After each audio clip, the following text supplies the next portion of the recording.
and welcome to The Shift, the podcast that aims to tell the no-holds-barred truth about being a woman post-40. Created and hosted by me, writer and broadcaster Sam Baker. It's the final episode of the season and all my podcasting dreams have come true because my guest this week, by popular demand and a whole ton of begging, is the one, the only, the legend that is Miriam Margolyes. Miriam started her career in theatre and radio, voiced some of the best-known ads of the late 20th century, and I'm not going to try and do the Cadburys Caramel bunny because I just can't out Miriam. Won a BAFTA for her role in Martin Scorsese's Age of Innocence, and millions of tiny hearts as Professor Sprout in Harry Potter. At 82, she is busier than ever, a Vogue cover star, one of TV's best-loved documentary makers, and if you haven't seen her in a camper van with Alan Cumming going around Scotland, you absolutely must try and catch up. And she's the best-selling author of 2 memoirs, This Much Is True and Oh, Miriam. Can you tell I was just a little bit excited? I could hardly contain myself on the train. One of the lovely things about keeping working is that I am meeting new people, and obviously many of them are much younger than myself, and that is a pleasure. I met Miriam in Glasgow ahead of her live show to talk about everything from having her womb out in her mid-30s, and she only went to the doctor for a sore nose, wearing trainers to Buckingham Palace before that was a thing, and why she's really, really bored of being labelled just a lesbian. We also discussed never wanting children, her 54-year love match, and the power of living a life with no secrets.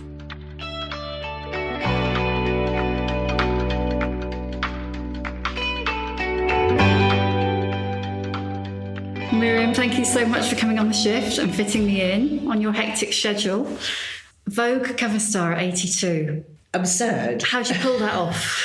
Well, I was totally amazed. I got the email from my agent. I thought it was a hoax, and it turned out not to be. And so, of course, I said yes, because I was thrilled to bits.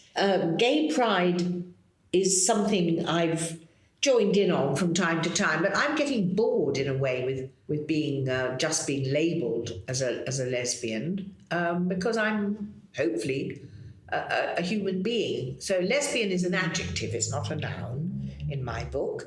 But to be a cover girl, I mean, it was amazing, really amazing. And Tim Walker, who's an amazing photographer. Oh, he's brilliant. Fantastic. Gosh, and I have to say we've become friends. I mean, after all, if you strip in front of someone you don't know, you kind of get through all the preliminaries fairly quickly. Intimacy. Yeah.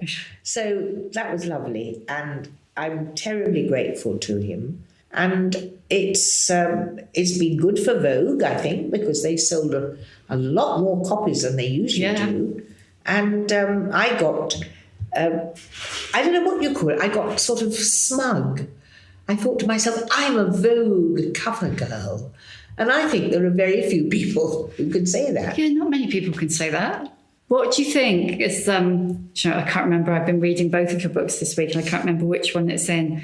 But you've said that your mother despaired of your style. What do you think she would have made of it? I think she would have been very pleased with the clothes. And it took 20 people to make me look like that. You know, they came in the morning at about 7:30 and there was an army of shoes and scarves and fascinators and all kinds of things came in, and a nailist who did my nails, and a hair lady and a makeup, a stylist. I actually had who I've definitely become friends with because I need her. That wasn't the first time in your career, was it, that you'd had all that attention? Oh, yes, it was. I've never had a whole army of people trying to make me look reasonable. It was amazing. And I have to say that I didn't know anything about the fashion world and didn't really respect it very much. I felt it wasn't for people like me and I didn't care about it. But when I met the people who actually worked in it, I could see that they were immensely skilled and dedicated. And my respect for that world that I so seldom tiptoe into has gone up without question. I only knew one person in it, who was Susie Menkes, who was at school with me, at Cambridge with me at the university at Newnham, and she didn't like me and I didn't like her. So I thought I didn't know much about the fashion business at all.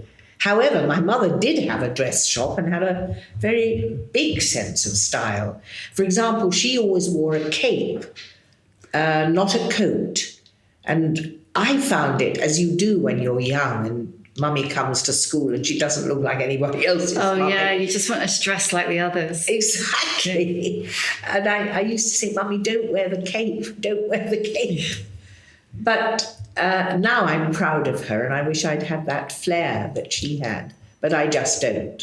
It's like, it's nice if you care, and if you don't care, then... Well, you just do. You try to be true to yourself. I'll never be a fashion plate. I'm the wrong shape, the wrong height, and I don't care enough. But I was terribly chuffed, I would say. Chuffed to buggery I was. Yeah, maybe not something you thought you'd ever see on your CV. Well, of course not. Nobody else thought I would either.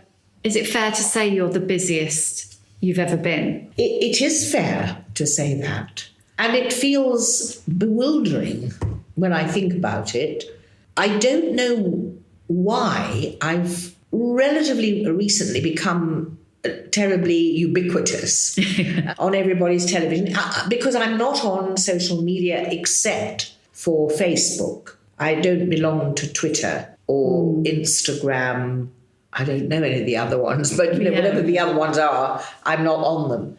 I think it was Graham Norton, the Graham Norton show, that which was really, honestly, it was about 12 years ago, maybe more, when I first went on. And I think that's what made the difference. That's so interesting, isn't it? Because it's not like you hadn't done so much before. Well, I kept employed for a long time. I mean, I wasn't a star, and I never have been a star. But I've been, I suppose, what's the word? A jobbing actor for quite a long time. And I'm very proud that I didn't have to go and do something else, as many, many people do. And I don't think it's because of my talent. I believe I'm talented, and I believe that a lot of that talent is still untapped, that I have reserves of brilliance that have not been explored. However, I'm useful, I'm versatile, and I'm pleasant. And I think people like to have somebody who's cheery around the place, because life is very frightening and tight and hard sometimes. So I think it's my personality as much as anything else which has made me constantly employed. You said, I've been an outspoken old lady since I was a little girl. Do you think that's why? I can't explain it. I don't know if it's because I was an outspoken, but I've always been an outspoken person. I always was, even when I was at school. And before, I remember saying at a gathering once at home, that man walks like a lady. Yeah. How old were you then? I suppose I was about 10, but I was sharp enough to see that he was a bit of a, what did Mummy call it? A bit of a Nancy boy. She used to call it. Oh, God. Well, things... yes, it's lovely. Look, I'm not knocking it. I'm just hoping that I'm strong enough and keep well enough to deliver good performances and entertain people. That's what you always hope for and worry about. Yeah. How are you doing? How's your... Well, I've got lots of things wrong with me. I've got a cow's heart. On May the 5th, I had a very interesting cardiac procedure called a TAVI, which is, I had my own faulty aortic valve, which is the biggest one in the heart, replaced by a cow's. Wow. And they do 2 little incisions in your groin. It's not open heart surgery, but it would have been years ago. But they have this new procedure now. I did it privately, which is something that always makes me nervous because I so believe in the National Health Service. But I always say it. I have to admit it. Because I don't want somebody to say, "Oh, you're always talking about the National Health Service. You had a private thing." Yeah, yes, you I jumped did. the queue. Yeah. I did.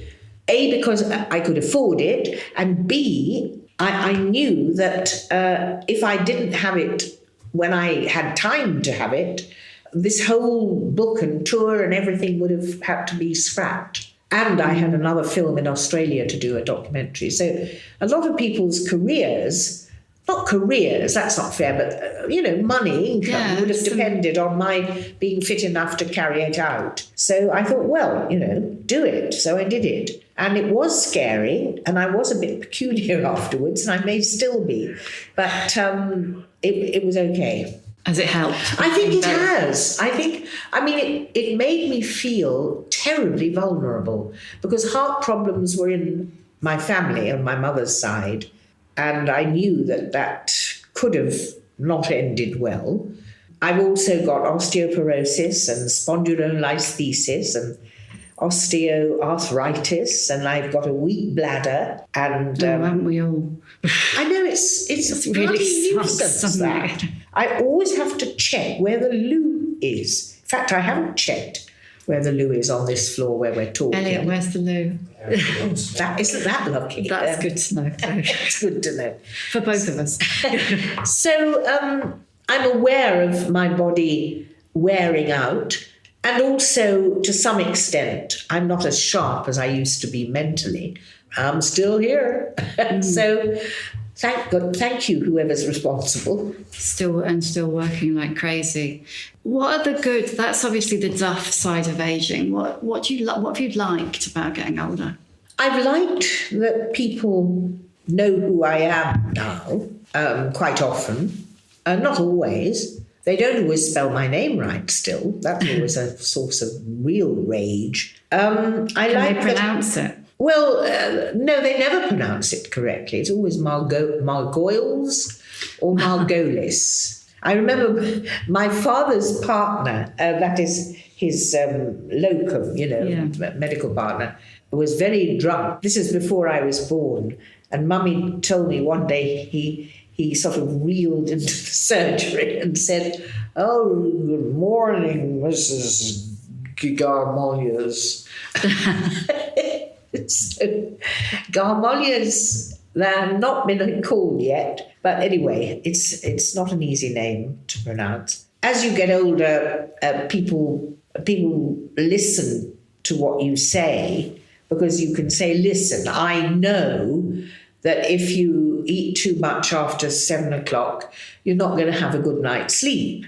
So you can dispense advice, and people may or may not listen to it because you're older. But there's not very much to be said about getting old. I think it's a bit of a mug's game. The only thing is that what's the alternative? Yeah, I guess that's what's good. We're still here. Have you found that you care less about all those kind of stupid, well, not stupid, they don't seem stupid at the time, but the things that one wastes energy on? Well, I have to say, no, I care more. I actually care more about things now. I won't let the least grammatical mistake go by. I won't, I point out people's mistakes in the rudest way. I think I've become I don't know what to say. I don't think I'm deliberately, but I think I'm tiresome quite often. Yeah, I do. I do care more because there's so little time left to get it right. Cast your mind back. How old do you think you were when you started to get really comfortable in your skin, when you reached that point where you were like, "This is who I am. I'm not going to pretend to be other than I am. This is who I am"? I don't know that I feel that now. It depends on the day or the person that needs to be impressed. Sometimes, well, one thing I decided, I don't know when, about maybe 15 years ago, I'm not wearing high heels. I'm not going to push my feet into difficult shoes. God, you lasted pretty well if that was only 15 years ago. Well, I probably didn't wear high heels, but people said to me, when I have to go to receptions or first nights or something, I mean, I don't do them anymore, but if I had to, people say, oh, the dress is lovely. What about shoes, Miriam? I say, well, fuck the shoes. Yeah. I wear trainers and I've worn them at Buckingham Palace and Hyde Park and anywhere else I'm going. I want to be comfy. Probably I've always wanted to be comfortable, but sometimes I've had to wear smart shoes and now I don't bother. I just think, well, tough titty. They'll take me as I am. And I try to get people to concentrate on this half, just sort of above the nipples. Yeah. Because I'm quite happy with above the nipples. Below the nipples, I'm not so sure. Have you always felt like that? Is that newish? Life is a process, isn't it? And it's a process that you largely conduct unconsciously. I'm not really conscious of suddenly thinking, oh my goodness, this is new. The only thing that I have noticed is when my knees started to hurt, I thought, oh, that's new. And then quite recently, my hands have got a bit more arthritic-y. And I do notice that, and that's only within the last, 6 months. But on the whole, I've not been self-critical enough in any way. I just continue, and so it goes. I don't think any single thing has sharpened my awareness to my condition or my character or my change in character. Most of the people that I met on the tour that I knew at school have said I'm completely unchanged. That's interesting. You have got a remarkable capacity to make and keep friends, haven't you? I hope so. You really have. When I was reading the books, I was just thinking, oh my God, this is just like everywhere you go, you collect another friend and another friend, and another friend, and you're still in touch with them all. It's exhausting sometimes because I want people to know that I care about them. Sometimes it's difficult because there are so many and I don't have that much time. But one of the lovely things about keeping working is that I am meeting new people, and obviously many of them are much younger than myself. And that is a pleasure. And I get to know young people. And I don't know what they think. I don't want them to think that I'm marvellous because I know I'm not.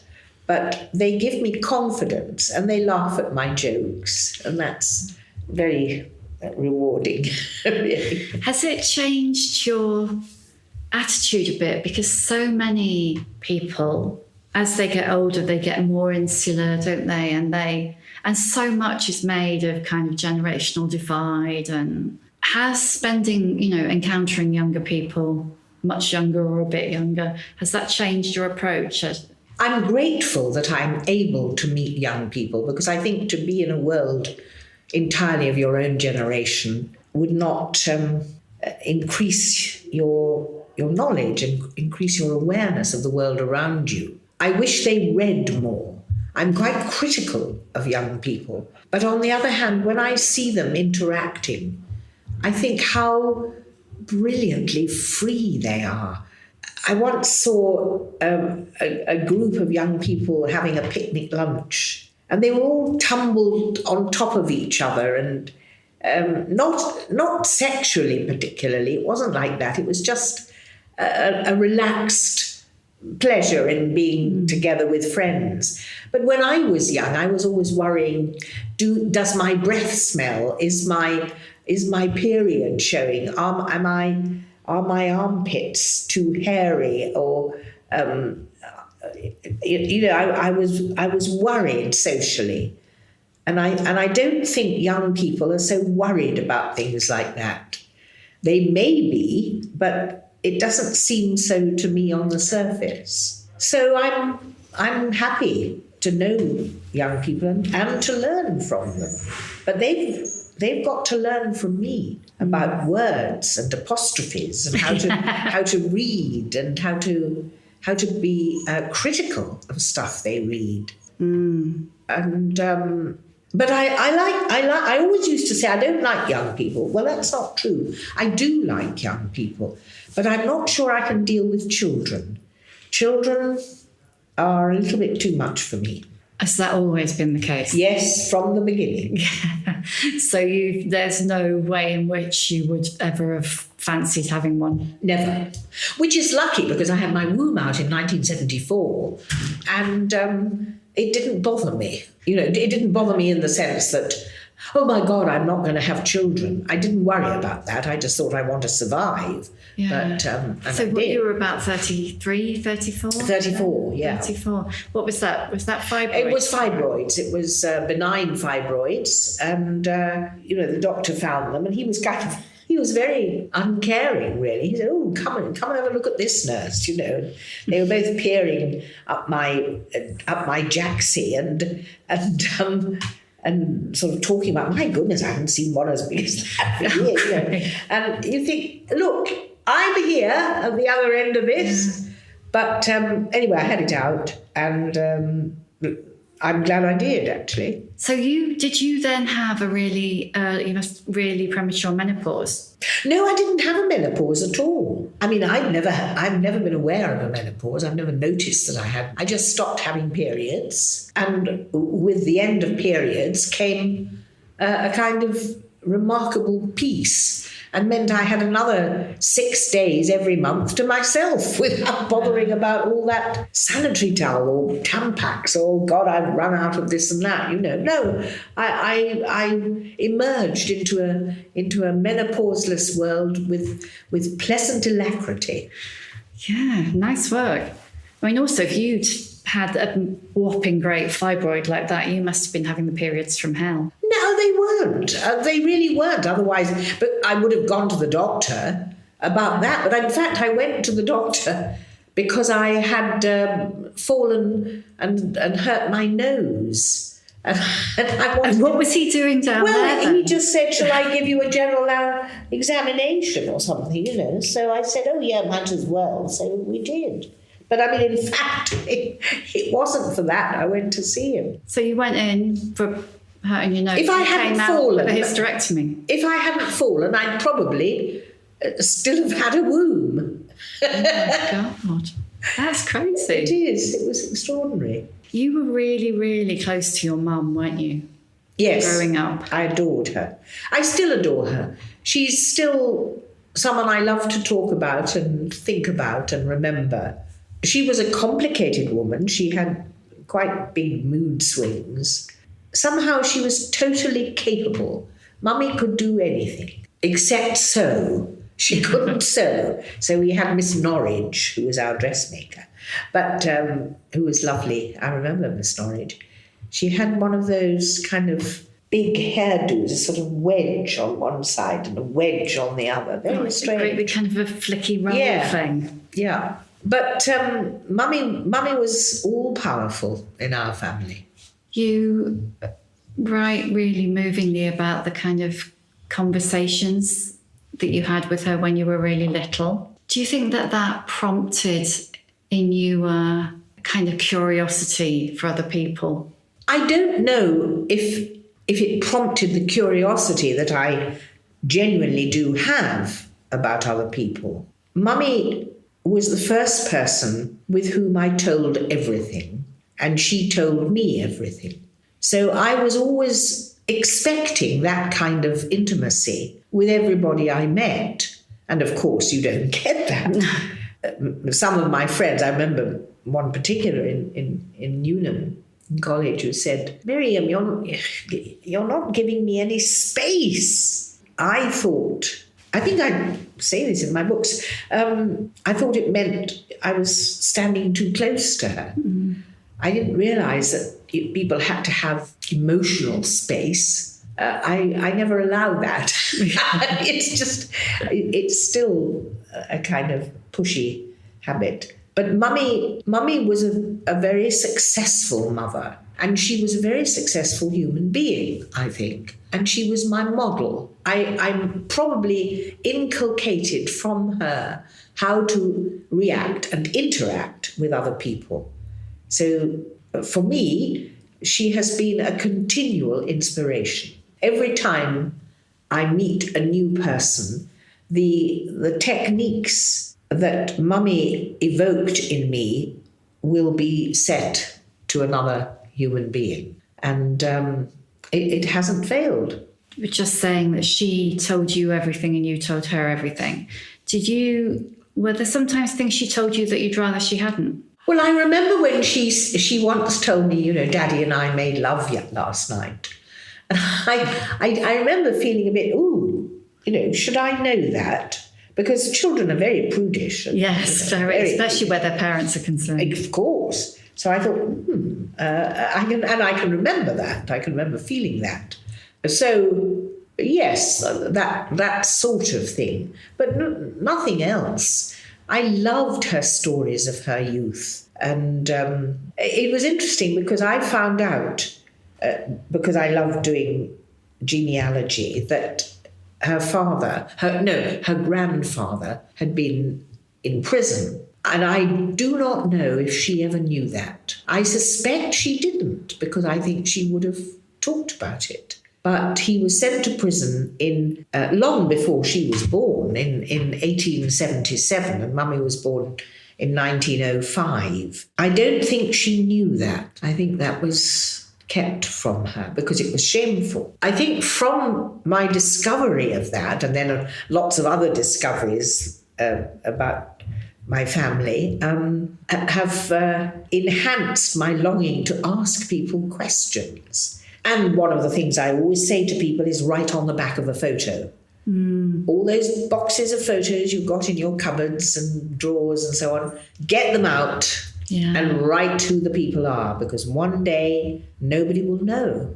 And they will be the only likeness of that person, whoever that person was. It's a terrifying hobby, genealogy, because you're terribly aware that every second counts.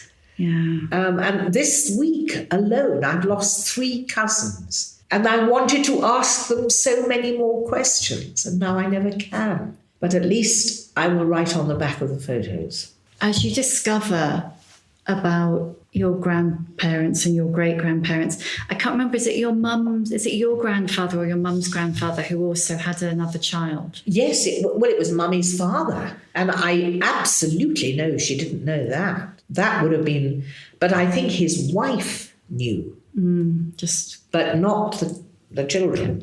My grandparents had 4 children. One died, was sort of dropped by a nurse carrying him, and he was killed, and that was their only son, their first child. And then there were 3 daughters, and one of the daughters was one of those kind of angel children. She was beautiful and clever with a sweet nature, and she won a scholarship to Goldsmiths College, the first one in the family to have a university entry. And she died in the First World War with meningitis. I think a bomb went nearby and it shocked her or something. I'm not quite sure of the medical details. But I think that terrible event, which would crush any family, crushed my grandfather, because he loved this Doris, her name was. And I think that was what sent him into the arms of a neighbour, as it turned out. And I only found that out a couple of years ago with DNA. Did you do one of those ancestry tests? I did an ancestry test and sent it in, and the offspring of the grandson of that union also did an ancestry test, or one of the DNA companies, and found out that I was down as a cousin, which is a very close relationship. Yeah. So we got in touch, and we found out it was because they lived close. And I looked at the date, and it was about the time that Doris died. And I think that must have been the reason, because I don't think he was ineffably charming. He was glorious. He was an adorable man, and everybody loved him. But his wife had a kind of, my grandmother, whom I loved and who came to live with us till she died, she had a sour, pained expression very often. And I think it was because that must have been discovered. But I'm sure Mummy didn't know.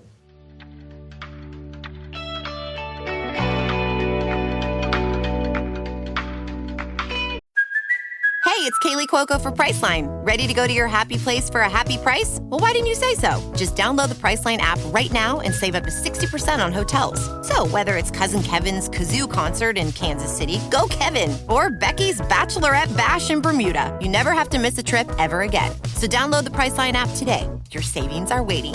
Go to your happy place for a happy price. Go to your happy price, Priceline.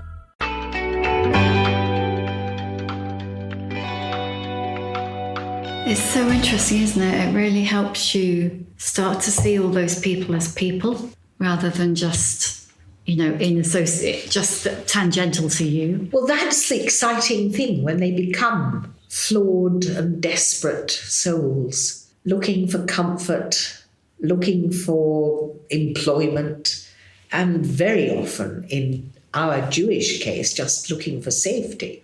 Do you take after your mother's side of the family more than your father's?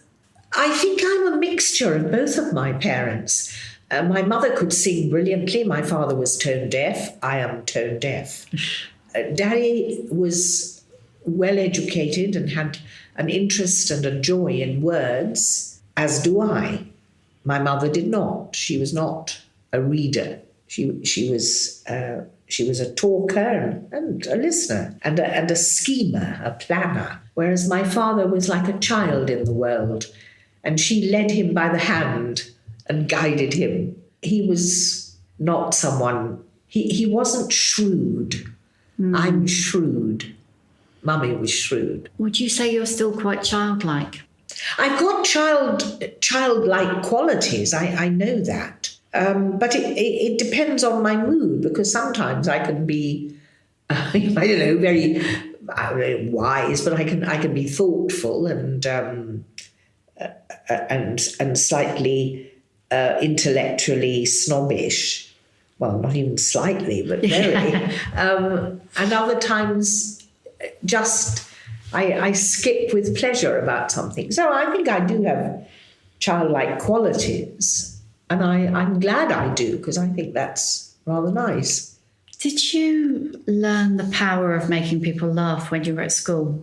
I probably had the performer's trait, or when I was born. I mean, Mummy was a performer. Daddy was absolutely not. I mean, I used to say to him, "Did you never want to go on the stage?" And he said, "What are you talking about? Yes. Good heavens, no, I can't think of anything more ghastly.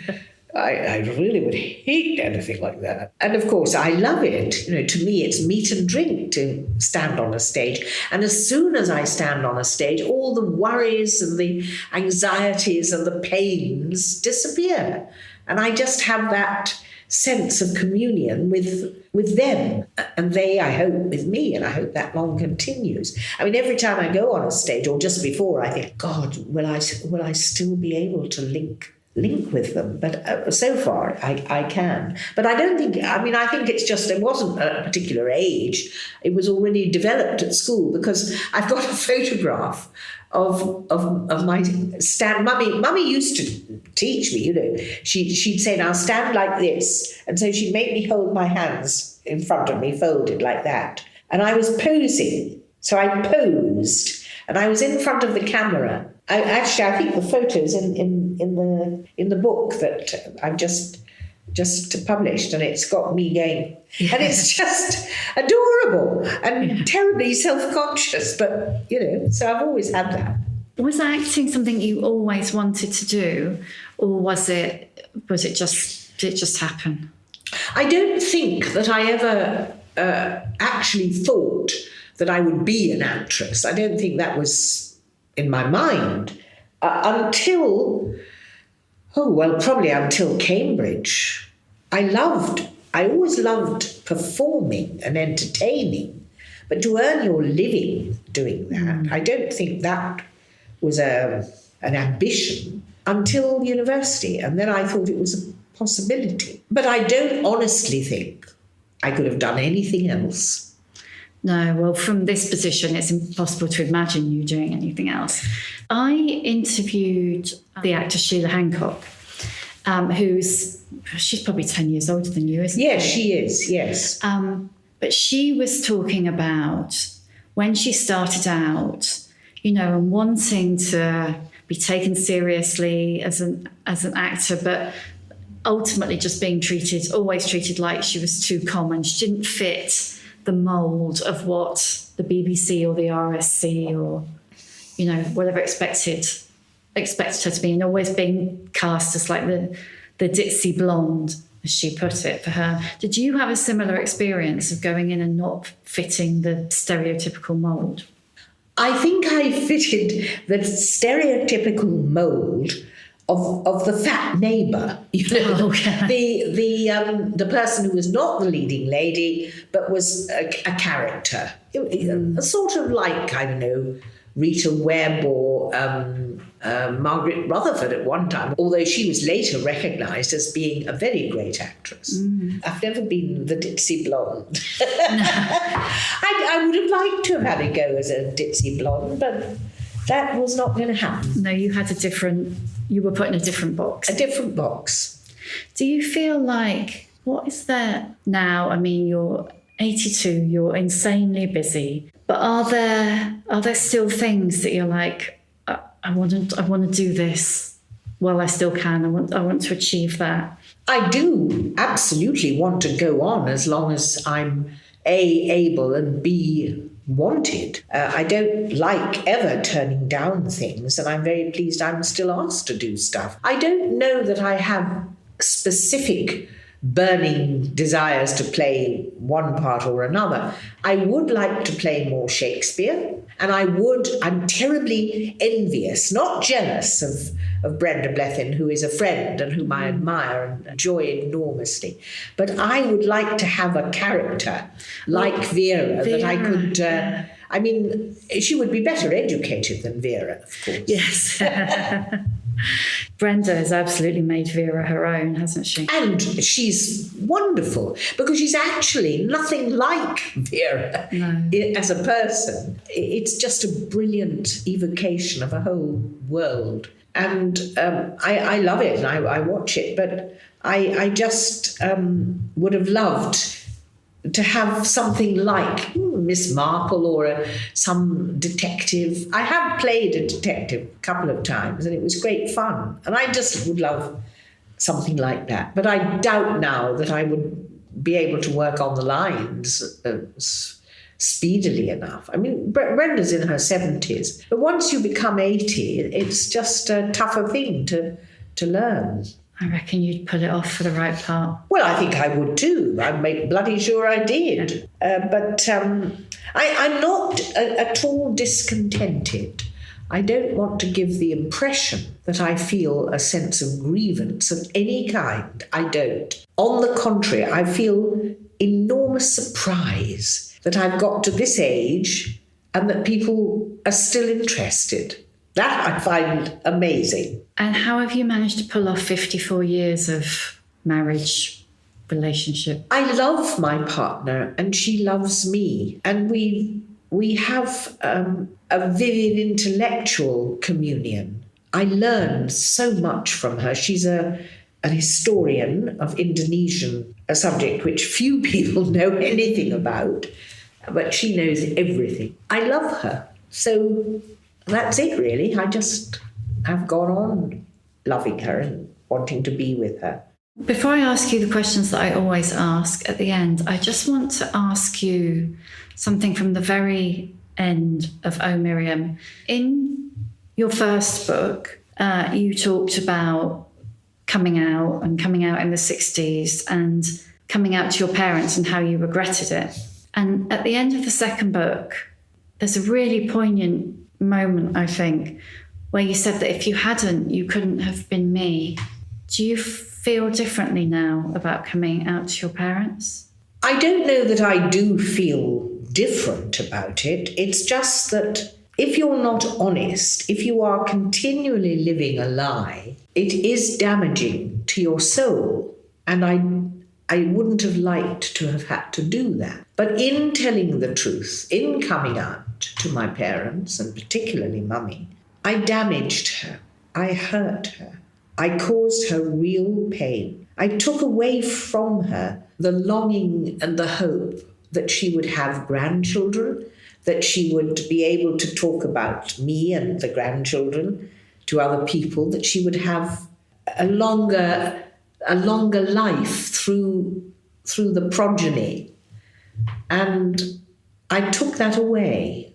And that I can continually regret. Maybe it was a sacrifice. I sacrificed her to my own happiness. And that is not an easy thing to admit to or to I mean, I'm not at all proud of it. I'm ashamed. But she was so utterly stricken when I told her. I can never recover from that. When you give somebody you love pain, that's a bad thing. And I regret that. But as Tevye the milkman said, on the other hand, I gave myself the pathway for an open life. I have now no secrets. It's a very powerful and satisfactory position to be in. But she was damaged. So I hurt the person I loved most at that time in order to achieve my own peace of mind. And that was ultimately selfish. So what I say to people who are gay or, on some kind of journey sexually, don't tell people if you think they can't cope with it, because some people can't. But if you hadn't, that would have been a lot of life lived in the closet, wouldn't it? Or in the family closet, if not. Well, it would have been awkward until she died, until my parents died, which in my father's case, he lived a very long time. He lived till he was 95, maybe 96, I can't quite remember. He was born in 1899 and he died in 1995. So it was 96. Yeah, 96. Yeah. That would have been a long time. It would have been a bit long, a bit long to lie. But you do I did what I did, and I have to live with the consequences of it. And I have benefited. But the knowledge, the guilt, I mean, look, I did something which I'm much more ashamed of in a way, which was I hit Mummy once. I have written about that, but not in I don't know if I said it in my books. I don't know. I don't remember reading it. I remember telling a newspaper, but Mummy was, towards the end of her life, she couldn't move or speak really. She had aphasia. The only thing she could say was, I can't afford a carriage, and poof, I want. And it was just so aggravating, and she wouldn't listen to reasons. If I'd say, move, I want to move you so I can open this door, and she wouldn't.